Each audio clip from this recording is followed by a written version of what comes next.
அனைவருக்கும் வணக்கம். நான் உங்கள் ஏஎல்பி அஸ்ட்ராலஜர் ரமேஷ், பெங்களூர்லேருந்து பேசுகிறேங்க. இன்னைக்கு வேற ஒரு விதமான ஜாதக ஆய்வு. இந்த இது எனக்கு போன வாரம் வந்ததுங்க. எனக்கு தெரிஞ்ச நண்பர் ஒருத்தர் என்கிட்ட வந்துட்டு சார், எனக்கு என் மனைவிக்கும் கொஞ்ச நாளாகவே கொஞ்சம் மனஸ்தாபம் போயிட்டுருக்கு. ஆனால் திடீர்னு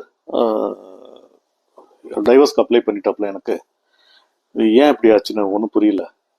நான் சால்வ் பண்ணிடலான்னு நினச்சேன், ஆனால் அவங்க டைவர்ஸ் அப்ளை பண்ணிட்டாங்க சார், என்னன்னு தெரியல, கொஞ்சம் பார்த்து சொல்லுங்க அப்படின்னு சொன்னாருங்க. அப்போ நம்ம அவரோட மனைவியோட ஜாதகத்தை நம்ம வாங்கி ஆய்வு பண்ணோம். அப்போ அவர் மனைவியோட பிறப்பு லக்னம், அந்த மனைவிக்கு வயசு 41 வயசு 8 மாதம் 20 நாள் ஆகுதுங்க. பிறப்பு லக்னம்ன்றது கடகம். ஆனால் நம்ம அட்சய லக்னம் பദ്ധதி ஜாதக முறைப்படி நம்ம பிறப்பு லக்னத்திற்கும் வளரும் லக்னமான அட்சய லக்னத்தை எடுத்துட்டு தற்போதைய வயதுக்குரிய அட்சய லக்னம் அதை தான் கணக்கில் எடுக்கிறோம்.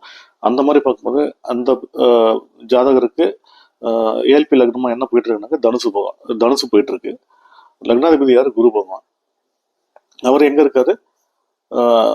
11ஆம் வீட்டில் இருக்காரு. ஆச்சுங்களா? அப்ப இந்த குரு பகவான் தான் இந்த தனுசு லக்னத்தை 10 வருஷம் ஆட்சி பண்ணுவார். எப்போ இருந்துனாக்கா 23 பிப்ரவரி 2023 22 பிப்ரவரி 2033 வரைக்கும் இவர் தான் ஆட்சி பண்ணுவார். அப்ப 1ன்ற சுயஸ்தானத்துக்கும் 4ன்ற சுகஸ்தானத்துக்கும் ஆதிபத்தியம் பெற்ற குரு பகவான் 11 அப்படின்னு சொல்ற லாபஸ்தானம் மகிழ்ச்சி ஸ்தானத்துல இருக்காரு. ஒரு விஷயம் ஞாபகம் வச்சுக்கணும், 2வது திருமணமும் 11ஆம் பாவம் தான். அப்போ இந்த 10 வருஷமும் ஜாதகரோட எண்ணம் சிந்தனை எல்லாம் எப்படி போயிட்டு இருந்துச்சுனாக்க அவரோட சுய மகிழ்ச்சிக்காகவும் சுகத்துக்காகவும் அதை பத்தி தான் சிந்திச்சுட்டு இருந்திருக்கு. இந்த ஜாதகருக்கு இயங்குகிற நட்சத்திர புள்ளியா என்ன போயிட்டு இருக்குனாக்க மூலம் 2. நட்சத்திராதிபதி யாரு? கேது பகவான். அவர் எங்க இருக்காரு? இந்த ஜாதகருக்கு லக்னத்திலேயே இருக்காரு. சரி, இப்ப இந்த ஜாதகருக்கு தன்னோட கணவனை விவாகரத்து செய்யணும், அதாவது டைவர்ஸ் செய்யணும் அப்படின்ற நிலைப்பாடு ஏன் வந்துச்சு அப்படின்னு பார்க்கணும் இல்லைங்களா? நட்சத்திராதிபதியான கேது பகவான் அவர் எங்க இருக்காரு? லக்னத்துல இருக்காரு. கேது பகவானோட காரகத்துவத்துல பாத்தீங்கன்னா அதுல ஒண்ணு உறவுகளால் வஞ்சிக்கப்படுபவர், ரகசிய நடவடிக்கை செய்பவர். இவர் எங்க இருக்காரு? லக்னத்துல, அதாவது ஜாதகரோட சுயஸ்தானத்துல இருக்காரு.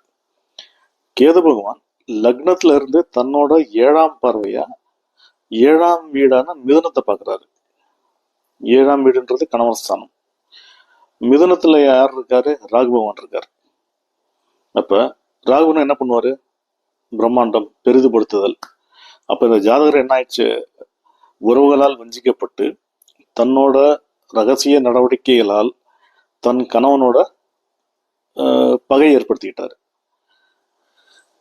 மிதுனத்துல, அதாவது 7ஆம் பாவத்துல இருக்கிற ராகு பகவான் என்ன பண்ணிட்டாரு? அந்த பகையை பெருசுப்படுத்திட்டாரு.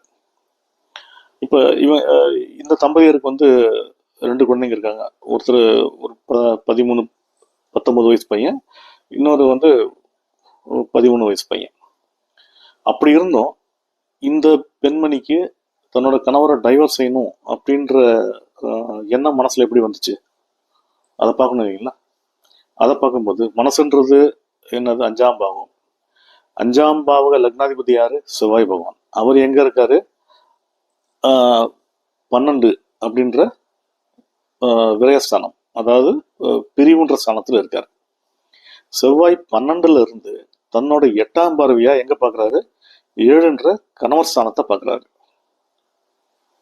புரியுதுங்களா? அப்ப 7க்கு 2ஆம் வீடுன்றது என்னது? 8ஆம் பாவம், அதாவது டைவர்ஸ், விவாகரத்து. 7ஆம் பாவத்துக்கு சம்பந்தப்படுற நட்சத்திராதிபதி செவ்வாய், நட்சத்திராதிபதியும் அவரும் செவ்வாய் தான். ஆச்சுங்களா? அந்த செவ்வாய் பகவான் ஏற்கனவே ஒரு 12ன்ற பிரிவு ஸ்தானத்துல இருக்காரு. கோச்சாரத்துல செவ்வாய் எங்க இருக்காருனாக்கா 6ஆம் பாவத்துல இருக்காரு.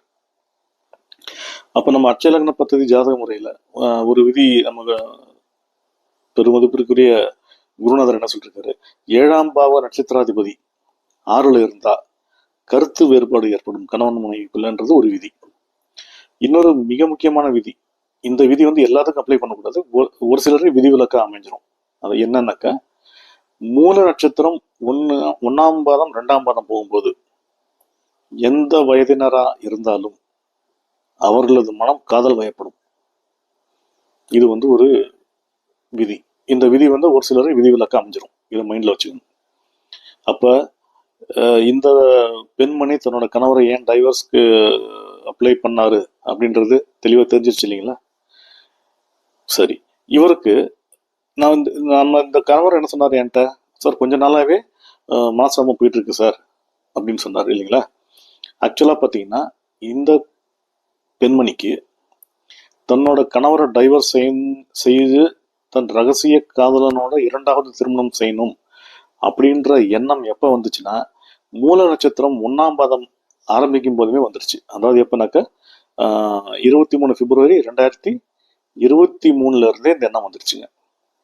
அப்ப இந்த ஜாதகருக்கு நம்ம புரிய வச்சோம், சார் இவங்களுக்கு கடந்த ஒரு வருஷமாவே இந்த எண்ணம் போயிட்டு இருக்கு, மனசாபமும் இருக்குன்னு சொல்றீங்க. 2வது உங்களுக்கே தெரியுது ஒரு சில ரகசியமான நடவடிக்கைகள் மேற்கொண்டுட்டு இருக்காங்கன்ட்டு. ஸோ இதுக்கு மேல உங்க விருப்பம், நீங்க டைவர்ஸ்க்கு சம்மதிக்கிறதும் சம்மதிக்காததும் உங்க விருப்பம்னு சொன்னோம். அவரும் நடக்கிற சூழ்நிலைகளையும் மனைவியோட மனநிலையும் நிலைப்பாட்டையும் தெளிவா புரிஞ்சுக்கிட்டு டைவர்ஸ்க்கு சம்மதம் தெரிஞ்சு கையெழுத்து போட போறேன்னு சொல்லிட்டாருங்க. அதனால என்ன தெரியுதுனாக்க, நம்ம வாழ்வுல நடக்கிற ஒவ்வொரு நிகழ்வுக்கும், நடக்க போற ஒவ்வொரு நிகழ்வையும் நம்ம அட்சய லக்ன பദ്ധதி ஜோதிட முறையில துல்லியமா தெரிஞ்சுக்கலாங்க. என்ன நடக்க போகுது, ஏன் நடந்தது, எல்லா விஷயம், எல்லா கேள்விகளுக்கான பதிலும் இந்த அட்சய லக்ன பദ്ധதி அப்படின்ற ஜோதிட முறையில இருக்கு.